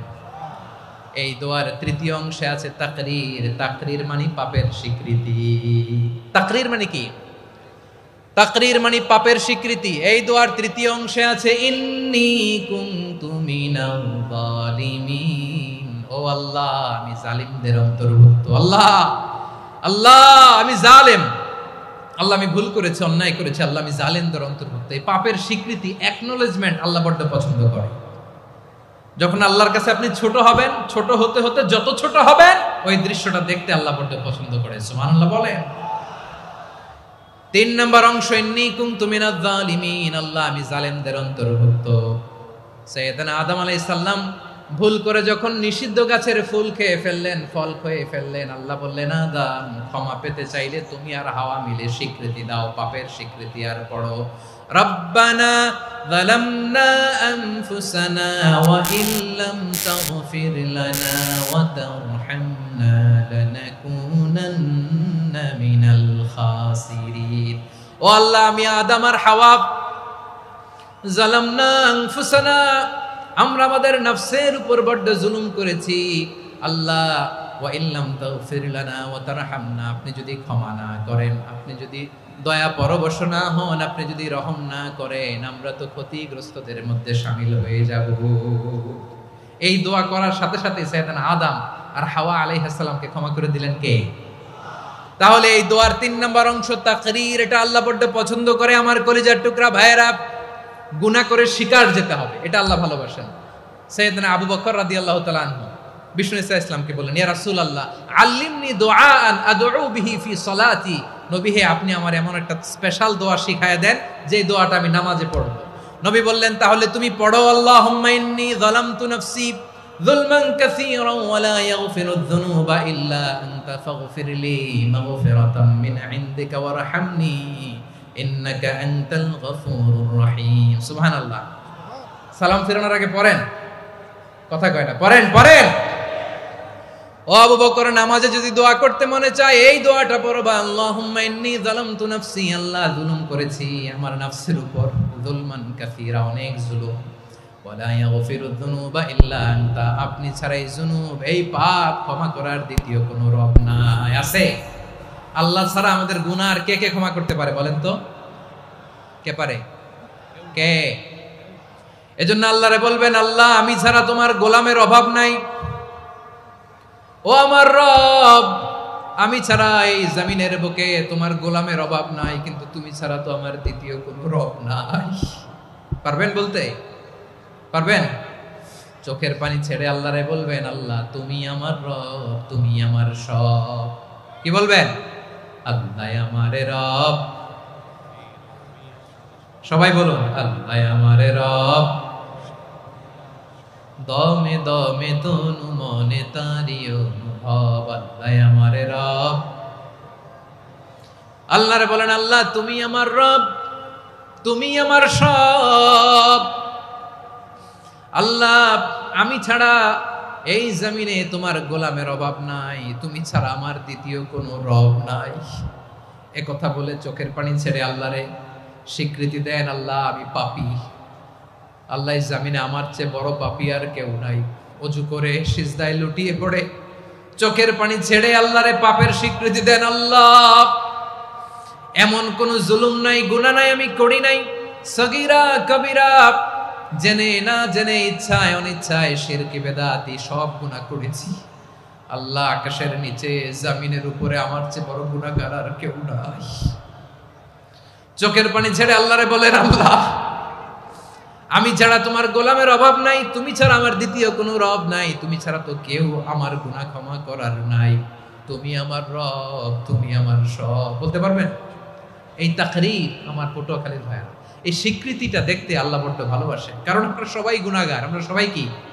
বিশ্বনবী বলেন, কুল্লুকুম খাত্তাউন, আ বানি আদম তোমরা সবাই পাপী। সবাই কি? সবাই পাপী। আমরা সবাই পাপী, আপন পাপের বাটখারা দিয়ে অন্যের পাপ মাপি। আমরা যে পাপী এটা ভাবতে মনে চায় না কারো, খালি অন্যের পাপ দেখি আমরা, এটা ভুল। ওর এই পাপ, ও পাপী, ও জালেম, ও জাহান্নামী, এরকম একটা টেন্ডেন্সি। আমার যে কি হালাত এটার খেয়াল নাই। খেয়াল করতে হবে যে আমি সবচেয়ে বড় পাপী, ঠিক কিনা বলেন? পাপ করি নাই এমন কেউ আছি? হ্যাঁ আছি, আছি। কেউ না জানলেও জানে কে আমার পাপের ঘটনা? পৃথিবী না জানুক আমি তো জানি, আমি কি পাপ করেছি হায়। ও আমার কলিজার টুকরা ভাইয়েরা, মাথাটাকে নিচু করে জীবনের সব গুনার ফিরিস্তিগুলো একটা একটা করে স্বীকার করে আল্লাহরে বলেন, আল্লাহ আমি পাপী। আল্লাহ আমার চেয়ে বড় পাপী এই দুনিয়াতে কেউ নাই। আকাশের নিচে জমিনের উপরে আমার চেয়ে বড় পাপী কেউ নাই। একটা একটা করে আল্লাহ স্বীকার করি আমি পাপী, সব পাপের স্বীকৃতি দিলাম। পৃথিবী না জানুক আমি তো জানি, আমি কি পাপ করেছি হায়। আমার পাপের করলে বিচার, বাঁচার আমার নাই উপায়। দয়াময় তুমি মাফ করো আমায়, মাফ করো আমায়। আল্লাহ তাআলা যদি দয়া করে আমাদেরকে মাফ না করে, আমাদের বাঁচার কোনো উপায় নাই। আপনি কি ভেবেছেন আপনার নামাজ দিয়ে আপনি জান্নাতে যাবেন? আপনি তাহাজ্জুদ গুজার, সেজদা দিতে দিতে কপালে দাগ ফেলেছেন, এটা আপনারা জান্নাতে নেবে না। আপনি এলাকার সবচেয়ে বড় হাতেম তাই দানশীল, এই দানের ভরসায় বসে আছেন, কশিন কালো না। আমাদের নামাজ, আমাদের রোজা, আমাদের ইবাদত, এগুলোকে মিজানের পাল্লায় উঠালে কোনো ওজনই হবে না। তবে আমাদের একটা কৌশল জানা আছে, আমরা আল্লাহর রহমতের ভিখারি। আমরা সেদিন আগেই গুনার স্বীকৃতি দিয়ে দেব। আমরা বলবো, আল্লাহ তুমি প্রশ্ন করার আগে তোমার একটা কথা বলি, আমারে কিছু জিজ্ঞেস করো না, আমি সব করেছি। এমন কোন পাপ নাই যে পাপ আমারে দিয়ে হয় নাই। তোমার রহমত দিয়ে তুমি জান্নাতে পাঠাবা, তোমার দয়ায় জান্নাতে যেতে চাই, আমল দিয়ে না। পারবেন বলতে? কিয়ামতের দিন আমরা বলবো, আল্লাহ আমার আমল দিয়ে জান্নাত চাই না, আমি তোমার দয়া দিয়ে জান্নাত চাই। তোমার দয়া ছাড়া আমার কোনো উপায় নাই। কারণ আল্লাহ যদি বিচার করে, বাঁচার কারো উপায় নাই। আল্লাহ যদি বলে ফেলেন তুই এটা করলি কেন, ওখানে গেলি কেন? কোরআনে 1000 বার নিষেধ করলাম, তারপরেও এই পাপে জড়ালি কেন? এরকম প্রশ্ন ছুড়ে দিলে আমার উত্তর আছে? বাঁচার কোনো উপায় আছে? রোজ হাসরে হে আল্লাহ আমার করোনা বিচার, আল্লাহ করোনা বিচার, বিচার চাহি না তব দয়া চাই, এ গুনাহগার, আল্লাহ করোনা বিচার। আপনার আমল দিয়ে জান্নাতে যাবেন? কি দিয়ে যাবেন? আল্লাহর দয়া দিয়ে। আল্লাহর রহম আর দয়া ছাড়া কেউ জান্নাতের চেহারাও দেখতে পাবে না। আমার প্রিয় ভাইরা, এই দোয়া আল্লাহর কাছে পছন্দনীয় হওয়ার কারণ তিনটা। দোয়ার প্রথম অংশে আছে তাওহীদ, আল্লাহর একত্ববাদের ঘোষণা। এই দোয়ার দ্বিতীয় অংশ আছে তাসবিহ, আল্লাহর প্রশংসা সূচক বাণী। এই দোয়ার 3 নাম্বার অংশ পাপের স্বীকৃতি। তাহলে আমরা সবাই গুনাহগার। আমরা আল্লাহর কাছে পাপের স্বীকৃতি দিয়ে বলবো, ও আল্লাহ, ইন্নী কুনতু মিনাজ জালিমিন, আমরা জুলুম করেছি, পাপ করেছি, অন্যায় করেছি, আল্লাহ বুঝতে পারি নাই, শয়তানের ওয়াসওয়াসায় পড়ে, বন্ধুর পাল্লায় পড়ে, নফসের খায়েশ মিটাতে যে আল্লাহ করে ফেলেছি। তুমি গুনাহ না মাফ না করলে আমাদের গুনাহ মাফ করার দ্বিতীয় কেউ নাই। ঠিক কিনা বলেন? এভাবে অনুতপ্ত হয়ে যদি আল্লাহর কাছে দোয়া করেন, দেয়ালে পিঠ থেকে গেছে, কোন রাস্তা নাই বের হওয়ার, ওই মুহূর্তেও আপনাকে বিপদ থেকে উদ্ধার করবে কে? বিশ্বনবী চরম বিপদে পড়লে 2টা দোয়া পড়তেন। প্রথম হলো এটা, লা ইলাহা ইল্লা আনতা সুবহানাকা ইন্নী কুনতু মিনাল জালিমিন। এই দোয়াটা আমরা বেশি বেশি পড়ব প্রিয় ভাইরা। রাজি আছেন? সবাই আওয়াজ করে পড়ুন ইনশাআল্লাহ। আমার প্রিয় ভাইয়েরা, বিপদে পড়লে বিশ্বনবী আরো একটা দোয়া পড়তেন, লা ইলাহা ইল্লাল্লাহুল আযীমুল হালিম, লা ইলাহা ইল্লাল্লাহু রাব্বুল আরশিল আযীম, লা ইলাহা ইল্লাল্লাহু রাব্বুস সামাওয়াতি ওয়াল আরদি ওয়া রাব্বুল আরশিল কারীম। এই যে বললাম, রেকর্ড হয়ে গেছে। এখন তো আর ইনস্ট্যান্ট মুখস্থ না হলো, পরে মুখস্থ করে নেবেন। আল্লাহ ছাড়া কোনো উপাস্য নাই, তিনি সুমহান, মহা সহিষ্ণু। আল্লাহ ছাড়া কোনো উপাস্য নাই, তিনি সুমহান, আরশের অধিপতি। আল্লাহ ছাড়া কোনো উপাস্য নাই, তিনি আকাশের মালিক, জমিনের মালিক, তিনি সুবিশাল আরশের অধিপতি। সুবহানাল্লাহ পড়েন। এই দোয়াটা কেউ যদি পড়ে যদি এর ওসিলা করে দোয়া করে, তাকে বিপদ থেকে মুক্তি দেয় কে? মনে থাকবে আপনাদের? তাহলে বিপদের প্রথম ধাক্কায় কি যেন পড়তে হয়? ইন্না লিল্লাহ। তারপরে কি বলে আল্লাহর কাছে নিজেকে সঁপে দিতে হয়? দেয়ালে পিঠ থেকে গেলে লা ইলাহা ইল্লা আনতা সুবহানাকা ইন্নী কুনতু মিনাজ জালিমিন। 2 নাম্বার হচ্ছে লা ইলাহা ইল্লাল্লাহুল আযীমুল হালিম, লা ইলাহা ইল্লাল্লাহু রাব্বুল আরশিল আযীম, লা ইলাহা ইল্লাল্লাহু রাব্বুস সামাওয়াতি ওয়াল আরদি ওয়া রাব্বুল আরশিল কারীম। মনে থাকবে? ইনশাআল্লাহ বলেন সবাই, আওয়াজ করে সবাই ইনশাআল্লাহ।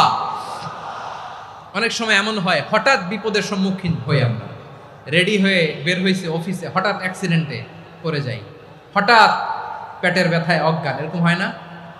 আপনাদের হয় না? বিষ্ণু ইসলাম বলেন, আকস্মিক দুর্ঘটনার বিপদ থেকে যদি কেউ বাঁচতে চায়, সকাল সন্ধ্যা যেন প্রত্যেকে এই দোয়াটা পড়ে। সকালে যদি 3 বার পড়ে, সন্ধ্যা পর্যন্ত হঠাৎ বিপদ থেকে সে রক্ষা পাবে। To be protected from sudden calamity, sudden disaster, sudden calamity. হঠাৎ বিপদ, হঠাৎ ভয়ঙ্কর কোন আকস্মিক বিপদ থেকে আল্লাহ বাঁচায় দিবে। সকালে পড়লে সন্ধ্যা পর্যন্ত প্রোটেক্টেড, সন্ধ্যাবেলায় যদি 3 বার পরে সকাল পর্যন্ত প্রোটেক্টেড। সুবহানাল্লাহ পড়ে। দোয়াটা কি? দোয়াটা হচ্ছে বিসমিল্লাহিল্লাযী লা ইয়াদুররু মা'a ইসমিহি শাইউন ফিল আরদি ওয়ালা ফিস সামাই ওয়া হুয়াস সামিউল আলিম। ছোট না? অনেক ছোট, মুখস্থ করবেন। বিসমিল্লাহিল্লাযী লা ইয়াদুররু মা'a ইসমিহি শাইউন ফিল আরদি ওয়ালা ফিস সামা। ওই আল্লাহর নাম নিচ্ছি, যে আল্লাহর নামের বরকতে আকাশ জমিনের কোনো কিছু কারো কোনো ক্ষতি সাধন করতে পারে না। তিনি সর্বশ্রোতা, সর্বজ্ঞ। সুবহানাল্লাহ পড়েন। পড়বেন এই দোয়াটা, বিসমিল্লাহিল্লাযী লা ইয়াদুররু মা'a ইসমিহি শাইউন ফিল আরদি ওয়ালা ফিস সামাই ওয়া হুয়াস সামিউল আলিম। ফজরের পরে 3 বার, মাগরিবের পরে 3 বার যদি কেউ পড়ে, প্রোটেক্টেড, যে কোনো হঠাৎ বিপদ থেকে প্রোটেক্টেড। প্রোটেক্ট করেন কে? ওই আল্লাহর নাম নিচ্ছি যে আল্লাহর নামের ওসিলায় আকাশ জমিনের কোনো কিছু কোনো ক্ষতি করতে পারে না। সুবহানাল্লাহ পড়েন। আচ্ছা, এবার আমাদের জীবনে দুশ্চিন্তা আছে না নাই বলেন? Tension, hyper tension, anxiety, depression, চিন্তা টেনশন নাই এরকম কে কে আছে দেখি, হাত তোলেন। ওই যে হাত তুলছে এক আল্লাহর ওলি, ওই যে টেনশন নাই তোমার, মাশাআল্লাহ। ও না বুঝে তুলছে, জোকের চোটে, জোশের ঠেলায় ধাক্কায় তুলে ফেলছে। সবার জীবনে টেনশন আছে না নাই?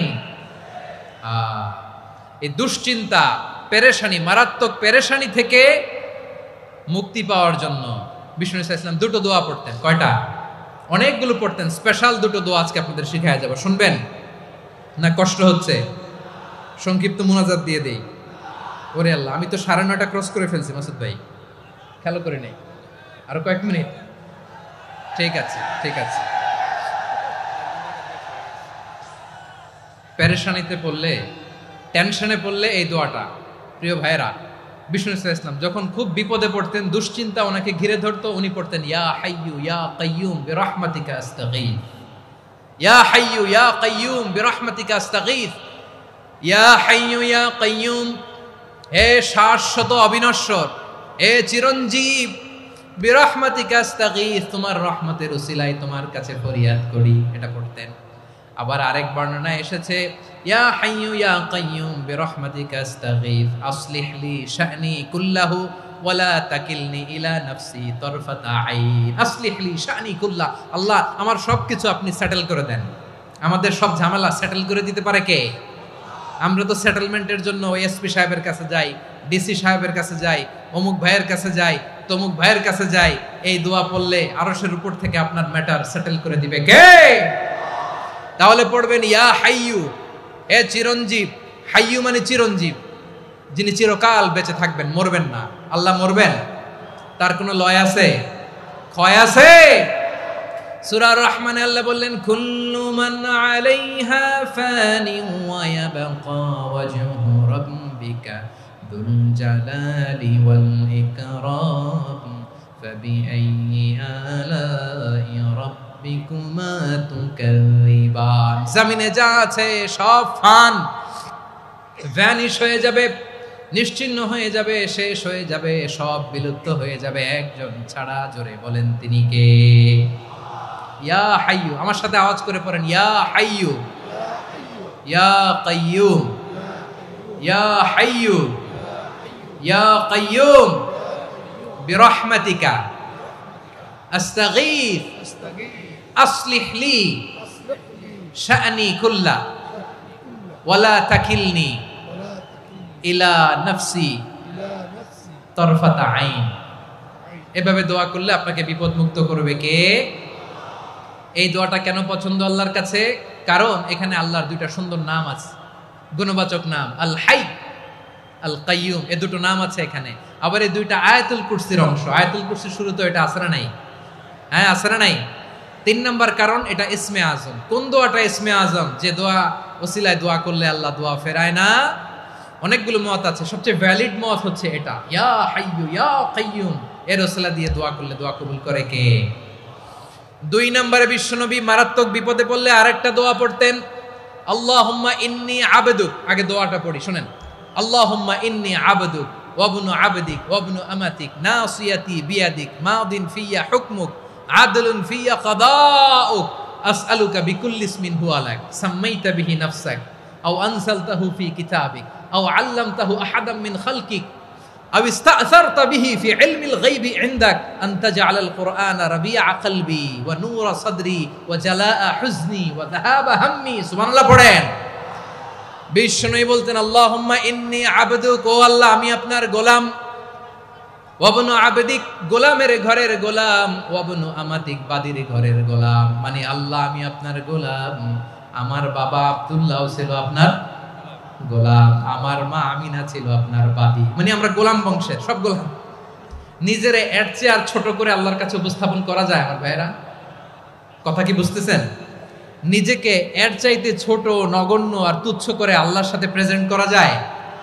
বিশ্বনবী বললেন ও আল্লাহ আমি আপনার গোলাম, গোলামের ঘরের গোলাম, দাসীর ঘরের গোলাম, নাসিয়াতি বিয়াদিক, আমার মাথার চুলের ছুটি আপনার হাতের মুঠোয়। আপনি ডানে টান দিলে আমি ডানে যেতে বাধ্য, আপনি বাঁয়ে টান দিলে বাঁয়ে যেতে বাধ্য। সুবহানাল্লাহ বলেন। পিছনে দুই একজন ভাই দাঁড়ালেন কেন? হ্যাঁ, বসুন। জায়গা চেঞ্জ করতেছে, সেই দুপুর থেকে বসে আছে, আমি জানি। মাশাআল্লাহ, কেউ দুই একজন বেরিয়েছে, গ্যাপ পূরণ করতেছে। মাশাআল্লাহ। পড়েন সুবহানাল্লাহ, আলহামদুলিল্লাহ, লা ইলাহা ইল্লাল্লাহ মুহাম্মাদুর রাসূলুল্লাহ সাল্লাল্লাহু আলাইহি ওয়াসাল্লাম। বিশ্বনবী বললেন, আল্লাহ আমার মাথার চুলের ঝুঁটি আপনার হাতের মুঠোয়। আচ্ছা, এইভাবে কাকে ধরা হয়? যে খুব ছোট, ঠিক কি না? নিজেকে কত ছোট করলেন বিশ্বনবী। ও আল্লাহ, আমার মাথার চুলের ঝুঁটি আপনার হাতের মুঠোয়, আপনি ডানে টানলে আমি ডানে যাব, বাঁয়ে টানলে বাঁয়ে যাব। আল্লাহ, আসআলুকা বিকুল্লি ইসমিন হুয়া লাক, নাসিয়াতি বিয়াদিক, মাদিন ফিয়া হুকমুক, আপনার নির্দেশ আমার উপর কার্যকর হবেই হবে। আদলুন ফিয়া কাদাউক, আপনার ফয়সালা, যেই ফয়সালাই আপনি আমার জন্য করেন এটাই ইনসাফ। সুবহানাল্লাহ বলেন। আমরা আল্লাহর ফয়সালায় সন্তুষ্ট হতে চাই না। কত কমপ্লেইন, আল্লাহ তুমি এটা দিলা না, ওইটা পাইলাম না, ওইটা হইল না রে, এরকম অভিযোগ, কমপ্লেইন আমাদের আছে না নাই? আর বিশ্বনবী বলতেন, আদলুন ফিয়া কাদাউক, আল্লাহ আমার জন্য তোমার যেটা ফয়সালা এটাই সবচেয়ে শ্রেষ্ঠ ইনসাফ, এর চেয়ে ইনসাফ আর হতে পারে? এভাবে কায়মান বাক্যে আল্লাহর কাছে বিশ্বনবী দোয়া করতেন। এরপরে বিশ্বনবী বললেন, আল্লাহ তোমার যত নাম আছে সব নামের ওসিলায় দোয়া করি, যে নাম তুমি আমাদেরকে জানিয়েছো, যে নাম তুমি আমাদেরকে জানাও নাই, যে নাম তুমি কোরআনে নাজিল করেছো, যে নাম নাজিল করো নাই, যে নাম শুধু নবীদেরকে জানিয়েছো।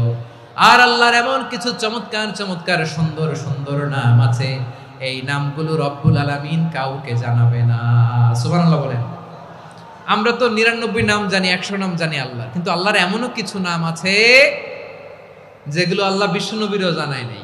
এগুলো আল্লাহ ইলমুল গায়বে রেখে দিয়েছেন। দোয়ার সময় বলবেন, আল্লাহ তোমার যেই নামগুলো জানি, যেগুলো জানি না, যেগুলো কোরআনে আছে, যেগুলো নাই, যেগুলো নবীরে খাস ভাবে জানাইছো ওগুলোর উসিলায়, যেগুলো কোনোদিন জানাবাও না, তোমার ওই নামের উসিলাও তোমার কাছে চাই।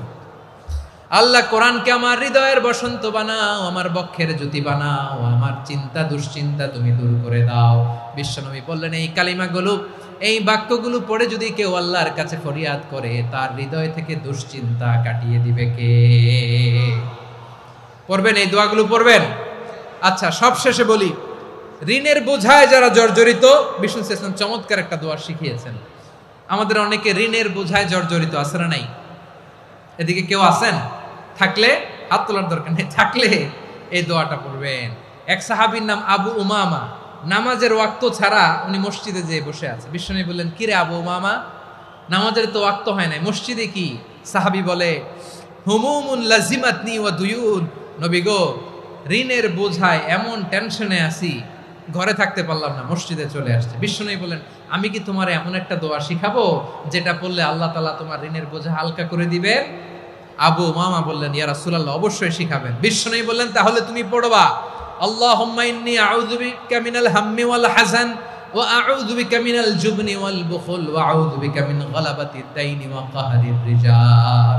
ও আল্লাহ, তোমার কাছ থেকে দুশ্চিন্তা থেকে পানা চাই, কৃপণতা, ভীরুতা, অলসতা, কার্পণ্যতা, এই সব কিছু থেকে, মানুষের কঠোরতা, আমার উপর মানুষের আধিপত্য এবং ঋণের বোঝা থেকে পানা চাই। এই দোয়াটা যখন বিশ্বনবী শিখাই দিলেন, আবু উমামা বারবার এই দোয়া পড়ে, আল্লাহুম্মা ইন্নী আউযু বিকা মিনাল হাম্মি ওয়াল হাযান ওয়া আউযু বিকা মিনাল আজজি ওয়াল কাসাল ওয়া আউযু বিকা মিনাল জুবনি ওয়াল বুখল ওয়া আউযু বিকা মিন গালাবাতিদ দাইনি ওয়া কাহরির রিজাল। আবু উমামা বলে, এই দোয়া আমি পড়তে লাগলাম। কিছুদিন পরে দেখা গেল বিশ্বনবীর শেখানো এই দোয়ার বদৌলতে আল্লাহ তাআলা আমার সব ঋণ পরিশোধের ব্যবস্থা করে দিয়েছেন। পড়বেন। আমার প্রিয় পটুয়াখালীর ভাইয়েরা, বিশ্বনবীর জামাতা সাইয়্যিদিনা আলী রাদিয়াল্লাহু তাআলা আনহুর কাছে এক লোক এসে বলে, হে আলী, ঋণের বোঝায় আমি জর্জরিত, আমার কিছু অর্থ দিয়ে সাহায্য করো। সাইয়্যিদিনা আলী রাদিয়াল্লাহু তাআলা আনহু বললেন, আমি কি তোমারে এমন একটা দোয়া শিখাবো যেটা বিশ্বনবী আমাদের শিখিয়েছেন? এই দোয়া যদি তুমি পড়ো, লাউ কানা আলাইকা মিসলু জাবালিন কাবীরিন দাইনান আদাল্লাহু আনকা, পাহাড় পরিমাণে যদি ঋণের বোঝা হয়, আল্লাহ এটা পরিশোধের ব্যবস্থা করে দিবেন। ছোট্ট একটা দোয়া বিশ্বনবী শিখালেন, বললেন তুমি পড়বা আল্লাহুম্মা কফিনি বিহালালিকা আন হারামিকা ওয়া আগনিনি বিফাদলিকা আম্মান সিওয়াক। মুখস্থ আছে? হ্যাঁ আছে। আল্লাহুম্মা কফিনি বিহালালিকা আন হারামিক, আল্লাহ তোমার হালাল দিয়ে আমাকে পরিতুষ্ট করো, হারাম থেকে বাঁচিয়ে রাখো, আর তোমার অনুগ্রহে মানুষের মুখাপেক্ষী যেন আমি না হই, আমি যেন সবসময় তোমার মুখাপেক্ষী হয়, ওই তৌফিক দিও। সুবহানাল্লাহ পড়েন। এই দোয়া বেশি বেশি পড়লে ঋণের বোঝা হালকা করে দিবে কে? তাহলে প্রিয় ভাইয়েরা, বিপদে পড়লেই প্রথমে কি পড়বেন? পটুয়াখালী ভুইলা গেছে। বিপদে পড়লেই প্রথমে ইন্না লিল্লাহ কি বলে নিজেকে আল্লাহর কাছে সঁপে দিতে হয়? হাসবুনাল্লাহ। চরম বিপদে দেয়ালে পিঠ থেকে গেছে, তখন লা ইলাহা ইল্লা আনতা সুবহানাকা ইন্নী কুনতু মিনাজ জালিমিন। এরপরে লা ইলাহা ইল্লাল্লাহুল আযীমুল হালিম, এই দোয়া। আকস্মিক বিপদ, হঠাৎ যেন কোনো বিপদ আমাকে পেয়ে না বসে, এটার জন্য বিসমিল্লাহিল্লাযী লা ইয়াদুররু মা ইসমিহি শাইউন ফিল আরদি ওয়ালা ফিস সামাই ওয়া হুয়াস সামিউল আলীম। সকালে 3 বার, রাতে 3 বার। আর মারাত্মক tension, hyper tension, anxiety, depression থেকে বাঁচার জন্য 2 দোয়া, ইয়া হাইয়্যু ইয়া কাইয়্যুম, ইয়া হাইয়্যু ইয়া কাইয়্যুম, মনে থাকবে? আর আল্লাহুম্মা ইন্নী আবদুক, এই দোয়া। ঋণ থেকে বাঁচার জন্য 2 দোয়া, আল্লাহুম্মা ইন্নী আউযু বিকা মিনাল হাম্মি ওয়াল হাযান, এটা। আর আল্লাহুম্মা কফিনি বিহালালিকা আন হারামিকা ওয়া আগনিনি বিফাদলিকা আম্মান সিওয়াক। আর সব সময় পড়ার জন্য একটা আমল দিয়ে যাই, উঠতে বসতে, অফিসে যাচ্ছেন, অফিস থেকে ফিরতেছেন, বসে আছেন, শুয়ে আছেন, ছোট্ট এক শব্দে আমরা যেন বেশি বেশি পড়ি আস্তাগফিরুল্লাহ। আওয়াজ করে আমার সাথে পড়ুন আস্তাগফিরুল্লাহ। আবার পড়ুন আস্তাগফিরুল্লাহ। আল্লাহ রাসূল সাল্লাল্লাহু আলাইহি ওয়াসাল্লাম বলেন, মান লাজিমাল ইস্তিগফার, যে সব সময় এরকম ইস্তিগফারের সাথে লেগে থাকে, জাআলাল্লাহু লাহু মিন কুল্লি যিকিন মাখরাজা, আল্লাহ তাআলা তাকে কোনো বিপদে আটকান না, সে জীবনে আটকাবে না, যে কোনো বিপদে আল্লাহ তার রাস্তা বের করে দিবেন। Way out, you will get a way out and solution. সুবহানাল্লাহ। ওয়া মিন কুল্লি হাম্মিন ফারাজা, দুশ্চিন্তা মুক্ত হবে। ওয়ায়ারযুকহু মিন হাইসু লা ইয়াহতাসিব, এমন জায়গা থেকে আল্লাহ রিজিকের বন্দোবস্ত করবে যেটা সে কল্পনাও করে না। আওয়াজ করে পড়েন সুবহানাল্লাহ। তাহলে মনে থাকবে আস্তাগফিরুল্লাহর কথা। সব শেষ কথা বলবো, সব শেষ আমার প্রিয় ভাইয়েরা। এটা গেল নিজের বিপদ। কিসের বিপদ? নিজে যদি বিপদে পড়েন। অন্যের বিপদ যদি দেখেন, এটার জন্য একটা দোয়া আছে। অনেক সময় আমরা দেখি হাসপাতালে ক্যান্সারের 3rd স্টেজে চলে গেছে, লোকটা হ্যাংলা হয়ে, চিকন হয়ে, হায়রে কি কষ্ট পায়, দেখি না? বিষ্ণু বলে, একটা দোয়া যদি কেউ অন্যের কোনো বিপদ দেখে পড়ে, ওই বিপদ তার জীবনে কখনো আসবে না। শুনবেন? শোনার আগ্রহ আছে? অনেক সময় হয় যে আমরা মহাসড়ক দিয়ে যখন চড়ি, দুর্ঘটনায়, আইরে আল্লাহ, দুর্ঘটনায় মানুষের মাথা একদিকে, দেহ আরেকদিকে, ব্লিডিং, এরকম হয় না? আল্লাহ তুমি হেফাজত করো। বিশ্বনবী বলেন, এই দুর্ঘটনা দেখে কেউ যদি এই দোয়াটা পড়ে, তার জীবনে সে কোনোদিন এরকম অ্যাক্সিডেন্টের সম্মুখীন হবে না। শুনবেন? বিশ্বনবী বলেন, অন্যের বিপদ দেখে কেউ যদি পড়ে, আলহামদুলিল্লাহিল্লাযী আফানি মিম্মা বতালাকা বিহি ওয়া ফাদ্দালানি আলা কাসীরিন মিম্মান খালাকা তাফদীলা, মানে প্রশংসা সে আল্লাহর, যে আল্লাহ তাআলা তোমাকে যেই জিনিস দিয়ে পরীক্ষা করেছে, আমাকে ওইটা থেকে বাঁচিয়ে দিয়েছে। তোমাকে আল্লাহ যেই বিপদে ফেলেছে, আমাকে ওই বিপদ থেকে তিনি মুক্ত রেখেছে, আর তার অনেক সৃষ্টির উপর আমাকে তিনি প্রাধান্য দিয়েছে। সুবহানাল্লাহ পড়েন। যে কোনো বিপদ, কারো ক্যান্সার দেখে যদি এই দোয়াটা আপনি বিশ্বাসের সাথে পড়েন, জীবনে কোনোদিন ক্যান্সার রোগে আক্রান্ত হবেন না। দুর্ঘটনা দেখে যদি পড়েন, ওই দুর্ঘটনা আপনাকে স্পর্শ করবে না। যে কোনো কারো বিপদ দেখে যদি কোনো বিশ্বাসী বান্দা এই দোয়া পড়ে, বিশ্বনবী বলেন, লাম ইউসিবহু যালিকাল বালা, ওই বিপদ তাকে আর ধরবে না। উফিয়া মিনহু মিন যালিকাল বালা কাইনাম মা কান, সে যতদিন হায়াত পাবে কোনোদিন ওই বিপদ তাকে স্পর্শ করবে না। এই দোয়াটা পড়তে রাজি আছেন আমার প্রিয় ভাইরা? তাহলে পুরো আলোচনার সেন্ট্রাল থিম হচ্ছে, আমাদের জীবনে বিপদ আসবে, কষ্ট আসবে, দুঃখ আসবে, কিন্তু বিপদে আপদে আমরা হাল ছেড়ে দিব না, হতাশ হব না। মুমিন হতাশ হয় না, নিরাশ হয় না, হাল ছেড়ে দেয় না। মুমিন ভরসা রাখে একজনের উপর। আওয়াজ করে বলুন, যিনি কে? বিপদে পড়লে আমাদেরকে উদ্ধার করে কে? আবার আমাদেরকে যদি কোনো নেয়ামত আল্লাহ দিতে চান, ওইটা কেড়ে নেওয়ার ক্ষমতা কারো আছে? তাহলে আমরা কানেক্টিভিটি বাড়াবো কার সাথে? আমাদের প্রার্থনার ফরিয়াদের হাত তুলবো কার কাছে?